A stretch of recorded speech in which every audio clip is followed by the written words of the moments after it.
दोस्तों, मैं अभिषेक उपाध्याय आप सभी का हार्दिक धन्यवाद और आभार व्यक्त करता हूं। जैसा कि आपको पता है कि हम लोनी का माहौल जानने की कोशिश कर रहे हैं और लोनी के इस चुनावी घमासान में आज हमारे साथ हैं AIMIM से प्रत्याशी डॉक्टर मेहताब जी। डॉक्टर मेहताब जी से हम कुछ विकास के मुद्दों पर भी बात करेंगे, कुछ जन समस्याओं पर बात करेंगे। डॉक्टर साहब नमस्कार, और सबसे पहले आपका हमारे प्लेटफॉर्म पे बहुत बहुत स्वागत। मैं सबसे पहले जो पत्रकार बंधु है आपका, जो मैं आप लोगों का बहुत बहुत धन्यवाद करता हूं। आप बताएं, अब पूछें, बताओ। मेरा पहला सवाल, जैसे आज ओवैसी जी का आए थे, तो क्या निर्देश देकर वो आपको गए? वो मुझे निर्देश दे करके गए हैं कि आप मेहनत करें जी, और इतनी मेहनत करें कि सभी समुदाय में मेहनत करें।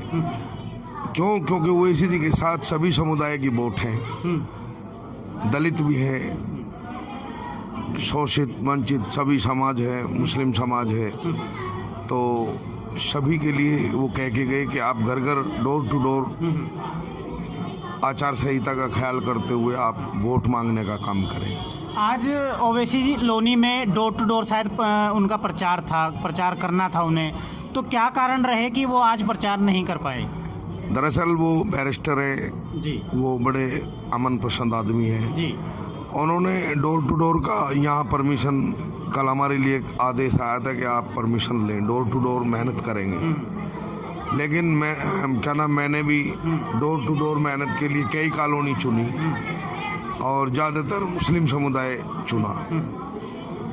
लेकिन ओवैसी जी ने यहाँ देख करके मामला, तो ऐसा लगा कि जब इतनी पब्लिक, इतनी जनसंख्या में वहाँ जन सैलाब उमड़ पड़ा, तो शहीद नगर नहीं, लोनी विधानसभा, जी लोनी, अलवी नगर, डारबर तालाब, नसबंदी कॉलोनी। तो जब उन्होंने देखा कि पब्लिक नहीं संभल पाएगी, तो आपने अपना मामला बदल दिया कि ये तो एक रोड शो हो गया। Road show. हाँ, तो मैं रोड शो नहीं कर सकता क्योंकि वो अमन पसंद आदमी है। उन्होंने चुनाव आयोग की गाइडलाइन को फॉलो करते हैं वो, और मुझे भी निर्देश दे के गए कि आप ऐसा कोई भी जनसंपर्क इतनी भारी तादाद में ना करें। आपसे डॉक्टर साहब जानना चाहूँगा, जैसे और भी मुस्लिम प्रत्याशी मैदान में हैं और मुझे लग रहा है 4 हैं टोटल, तो कहीं ना कहीं ऐसा तो नहीं है कि वोटों का ध्रुवीकरण होगा, बंटवारा होगा?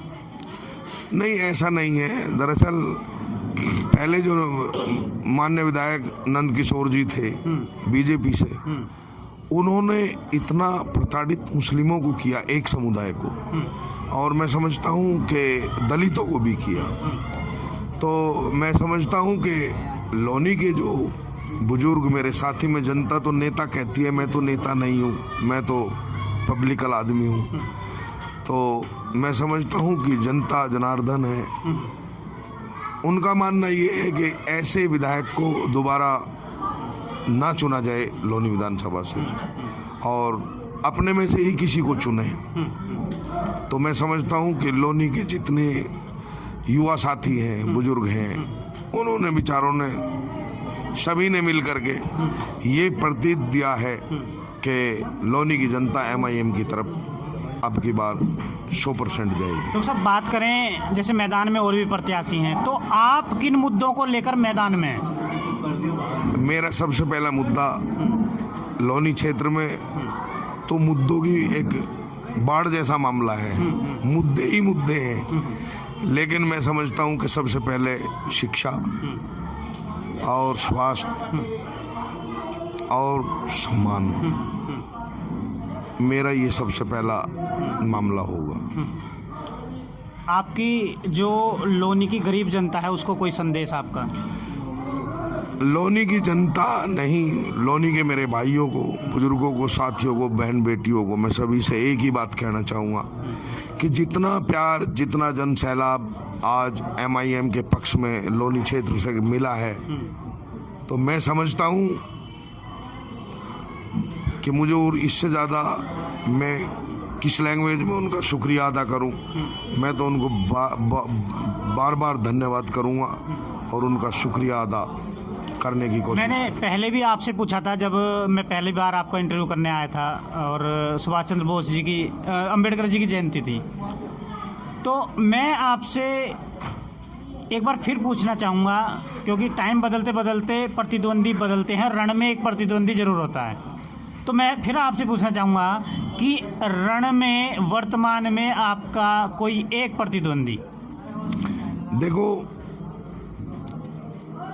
मैं बताऊं आपको, भारतीय जनता पार्टी के जो विधायक हैं, दोबारा उनको टिकट मिला है, तो दोबारा जाहिर सी बात है कि ताकत तो रखते हैं।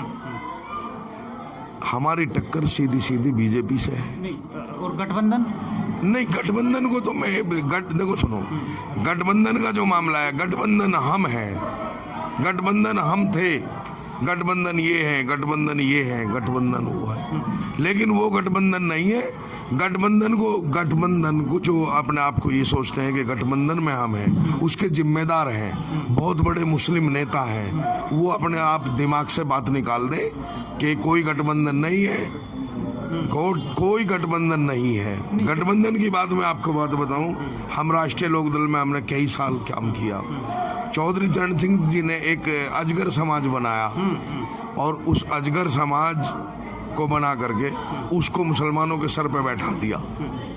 तो मैं समझता हूं कि मुस्लिम उस अजगर से जरूर बचेंगे और अपने आप को बचाते हुए जो दलित समाज है, मुस्लिम समाज है, मैं समझ जी कि जो गठबंधन प्रत्याशी हैं जी वो कहीं ना कहीं मुस्लिम वोटरों में कहीं ना कहीं सेंध लगा रहे हैं जी और जहाँ तक थोड़ा सा देखा जा रहा है वो अपने मंसूबों में कामयाब भी हो रहे हैं।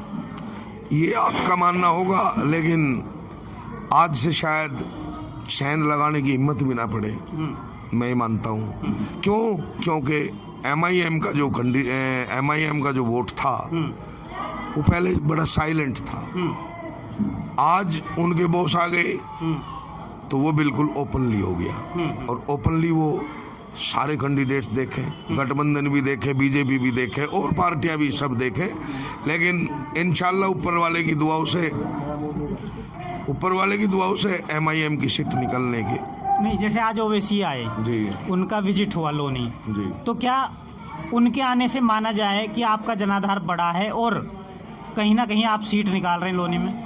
हाँ, बिल्कुल इंशाल्लाह सीट निकालेंगे। और जनाधार ओवैसी जी हमारे राष्ट्रीय अध्यक्ष हैं और उनसे कितना प्यार लोग करते हैं ये तो बाखुदा मैं भी नहीं जानता था कि ओवैसी जी से इतना प्यार करते होंगे क्या लोग।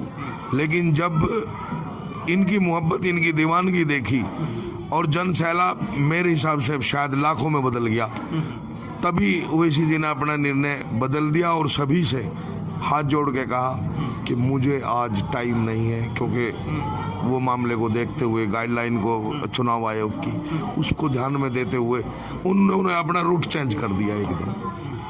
ठीक है, एक जो लोनी का युवा है, युवा की बात कर रहे हैं हम, युवा को आपकी तरफ से कोई संदेश? लोनी की जो युवा साथी हैं, मैं उनको एक ही संदेश देना चाहता हूँ कि चुनाव को बड़े प्यार से लड़ें और हमारी सीट निकल रही है, बहस मुबाशा ना करें और ओवैसी जी के हाथ मजबूत करने का काम युवा ही कर रहे हैं आज भी। मैं समझता हूँ कि सबसे ज़्यादा युवा जो 20 से 35-34 साल के दरमियान है, वो युवा ओवैसी जी के साथ 90% है। डॉक्टर साहब, डॉक्टर मेहता हमारे साथ थे और इनका बहुत बहुत धन्यवाद। जैसा आपने देखा कि डॉक्टर साहब ने हमारे सभी सवालों का बड़ी बेबाकी से जवाब दिया और मौलिक भारत न्यूज़ और खोज खबर की तरफ से भी आपको बहुत बहुत धन्यवाद और शुभकामनाएं। जय हिंद, जय भारत, जय जवान, जय किसान।